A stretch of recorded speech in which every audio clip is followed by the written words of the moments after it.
Bismillahirrahmanirrahim. Assalamu alaikum. Today we are going to discuss about reproduction in bryophytes.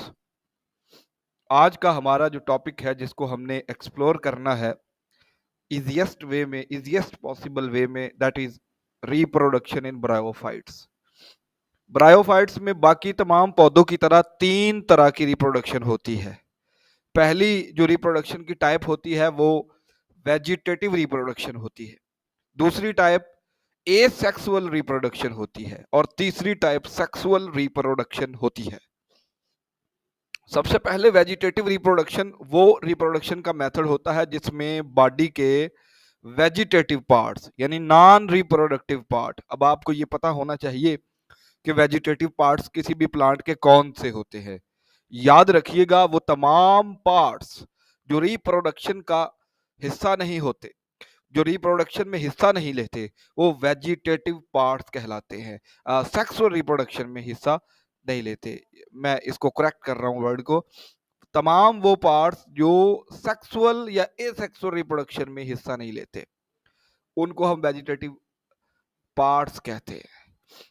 अब कौन से vegetative parts होते हैं? लाइक रूट्स, ये कोई रिप्रोडक्शन नहीं करते। स्टेम, ये कोई रिप्रोडक्शन नहीं करते। लीव्स, ये कोई रिप्रोडक्शन नहीं करते। ब्रांचेस, ये कोई रिप्रोडक्शन नहीं करते। और कोई स्ट्रक्चर्स ऊपर निकल आते हैं, ट्यूबर है, रूट ट्यूबर्स है, या फिर बल्ब है, या ऐसी कुछ चीजें हैं जो, या बडिंग बड्स जो होते हैं छोटे छोटे निकल आते हैं, गेमाए कप बनते हैं कुछ प्लांट्स में ब्रायोफाइट्स के, वो सब के सब वेजिटेटिव पार्ट्स हैं। अब इनके जरिए से अगर कोई रिप्रोडक्शन हो रही हो तो उसको वेजिटेटिव रिप्रोडक्शन कहते हैं। उसमें आप मिसाल दे सकते हैं ये जो गेमाए फॉर्मेशन होती है या फ्रैगमेंटेशन प्लांट्स की हद तक। फ्रैगमेंटेशन तो प्लांट्स में खैर नहीं होती, लेकिन कुछ प्लांट्स हैं जहां पर बडिंग पाई जाती है बतौर वेजिटेटिव रिप्रोडक्शन, या फिर वहां पर कलमकारी जिसे हम कहते हैं, ड्राफ्टिंग कहा जाता है, पैवंदकारी कहा जाता है, वो सारी की सारी चीजें वेजिटेटिव रिप्रोडक्शन में ही आती हैं। तो ब्रायोफाइट्स के अंदर वेजिटेटिव रिप्रोडक्शन कैसे होती है ये बताया गया जी। Vegetative reproduction is common through gamete cup formation. This is the special, very special point, very important point for exam point of view, and only occurs during gametophyte generation. ये भी याद रखिएगा कि ये जो gamete cup formation होती है, ये छोटे छोटे कप लाइक स्ट्रक्चर्स जो बनते हैं जिनको हम गेमाए कप कहते हैं, उनको गेमाए कप भी शायद इसी वजह से कहते हैं कि वो क्योंकि वो गैमेटोफिटिक जनरेशन के अंदर डेवलप होते हैं। गेमाए कप के जरिए जब रिप्रोडक्शन होती है, वेजिटेटिव रिप्रोडक्शन होती है, तो उसको हम ब्रायोफाइट्स के अंदर उसको वेजिटेटिव रिप्रोडक्शन का नाम देते हैं, that is via gemma cup formation. यहाँ पर कुछ कुछ कुछ हद तक कुछ ऐसी स्पीशीज भी हैं ब्रायोफाइट्स की जो बडिंग करती हैं, लेकिन गेमाए कप आपको ज्यादा एविडेंट नजर आएगा। फिर एसेक्सुअल रिप्रोडक्शन है। हस्बे मामूल एसेक्सुअल रिप्रोडक्शन कैसे होनी है पौधों में जनाब? ये स्पोर प्रोडक्शन से होनी है। पौधों के अंदर स्पोर प्रोडक्शन कौन करता है? स्पोरोफाइटिक जनरेशन करती है। कौन करता है? स्पोरोफाइटिक जनरेशन करती है। स्पोरोफाइट जो होता है प्लांट का, स्पोरोफाइट वाला पार्ट जो होता है, जनरेशन होती है, उसके अंदर स्पोरेंजिया डेवलप होता है। स्पोरेंजिया एक आर्गन है जिस आर्गन के अंदर मजीद स्पोर्स डेवलप होते हैं, स्पोर मदर सेल बनते हैं, उन स्पोर मदर सेल से आगे स्पोर्स डेवलप होते हैं। तो याद रखिएगा कौन से प्रोसेस के जरिए स्पोर मदर सेल्स जो होते हैं वो स्पोर बनाते हैं? मियोसिस के जरिए। तो कल को कोई आपसे एग्जाम में पूछ लेता है कि what is the process by which A sporophyte generation produces spores, that is meiosis process, that is meiosis, meiosis, meiosis. इसको याद रखिएगा, इंपॉर्टेंट ये आपके लिए पॉइंट ऑफ व्यू है कि प्लांट्स में मियोसिस के जरिए स्पोर्स बनते हैं, एनिमल्स में मियोसिस के जरिए गैमीट्स बनते हैं। This is very valid point.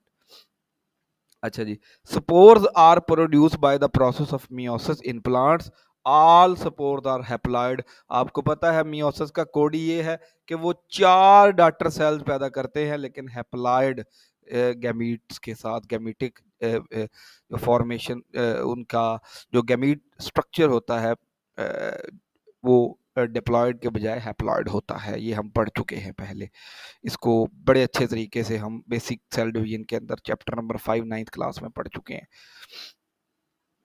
Sexual reproduction अगला हमारा है, वेजिटेटिव भी हो गई है, सेक्सुअल भी हो गई। अब बात आ गई सेक्सुअल रिप्रोडक्शन की, तो sexual reproduction is oogamous type and sex organs are produced in gametophyte which are called as gametangia, antheridia and archegonia।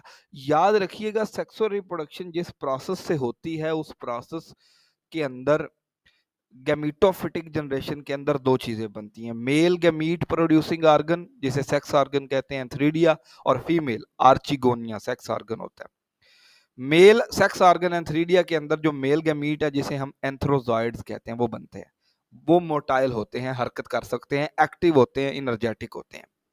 जबकि जो फीमेल गैमीटेंजिया है, female gamete producing organ sex organ जिसे हम आर्चिगोनिया कहते हैं, उसके अंदर फीमेल गमीट बनता है जिसको एग कहते हैं।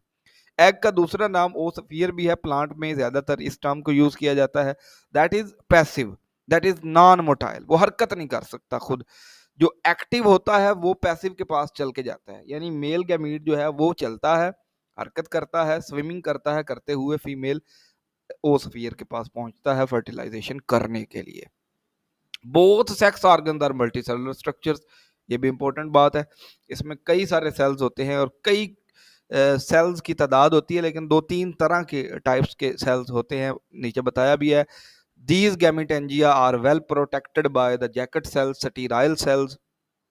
ये एक डेवलपमेंट भी है, ये इनकी अडेप्टेशन भी है एक लैंड के ऊपर आने की।